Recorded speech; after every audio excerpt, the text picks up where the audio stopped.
Alrighty, saw this video clip from Sky News Australia. DNC hilariously ridiculed after demanding a non-binary person fill position of vice chair. Well, I'll pop in the video segment and take it from there.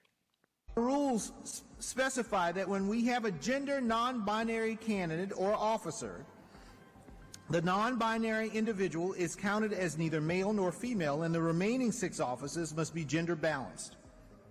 With the results of the previous 4 elections, our elected officers are currently 2 male and 2 female. In order to be gender balanced, we must elect 1 male, 1 female, and 1 person of any gender. You'd think the Democrats would learn and drop all this diversity stuff, but I guess not. So again, this is what we have to do for this vice chair race. We have to elect 1 male, 1 female, and 1 person of any gender.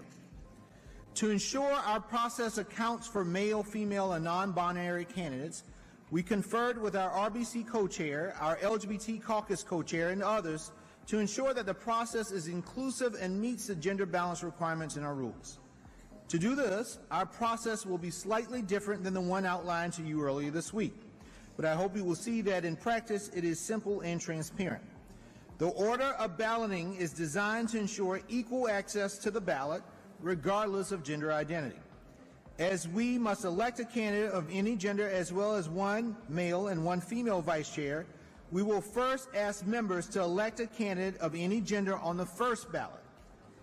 Any candidate, male, female, and non-binary, can be elected on that ballot. After a candidate is elected on the first ballot, we'll have to flip back and forth between our script to actually figure this out. It's funny how he says it was simple, yet he spends 95% of his time reading his script, so obviously it's not that simple. Anyway, on to the next person. Hello, Democrats. Hey, I am speaking, and I would love your attention. There is a black woman at this podium, and I deserve your attention like the 11 people who went before me. I deserve your attention. And what did I hear? I demand your attention. No, you do not. And that whole I am speaking bit, yeah, we all know you copied that from Kamala Harris. You might think that's a winning strategy, but it ain't, 'cause she lost. Yes, I am speaking. Alrighty, next contestant. Good evening, everyone. It is my desire to be the next DNC chair, and I just want to give you all a little bit of something that's been on my heart here over the last couple of days. You fight on, you fight on, you fight on, you fight on. You fight on? Who are they fighting? Trump was duly elected by the people. Like, didn't he get the popular vote? So isn't this woman instigating stuff by her little ditty? And as a side note, because the Democrats were instigating all this nonsense, it's one of the reasons Trump won in the first place. So, yeah, keep it up. Why not? The chosen vice president was David Hogg, a far-left anti-gun activist. Guess they went with Hogg to try to connect with the youth voters. The only youth voters you'll connect with him is the ones that are already voting Dem. So... Are you ready to go on the offense? Yeah! Are you ready to go on the offense? Yeah! We have to win back our young people. I am the only candidate in this race for any of these positions that is under 30. We had a 20-point shift to the right of our young people. We must show our young people we give a damn about them, that we support them, and we invest in them. So yeah, the DNC picked him because of his age. They figured, hey, if we elect this young kid, the youth will vote for us. I don't think that'll work. In my opinion, Trump's more relatable to the youth than this guy is. Why? Didn't Trump's son Barron convince Trump to go on the Joe Rogan podcast? Just saying.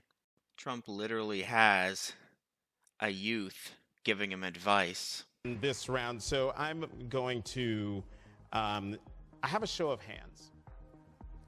How many of you believe that racism and misogyny played a role in Vice President Harris's defeat? Okay. So that's good. You all pass. You all passed. Yeah, keep drinking that copiade. Racism is why the Dems lost the election. No.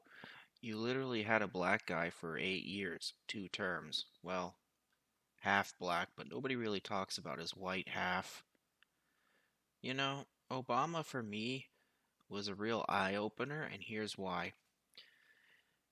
If you voted against him because of his race, you're a racy, right? But what does that say about people who vote for him simply because of his race? Wouldn't that also make them a racy? And as for the misandry, didn't Hillary Clinton win the popular vote? Yes, Hillary Clinton won the popular vote in 2016. Huh. Geez, so why did Kamala Harris lose? Maybe it's because she was so unpopular. But anyway, that's just my thoughts on it. Take care out there in Clown World.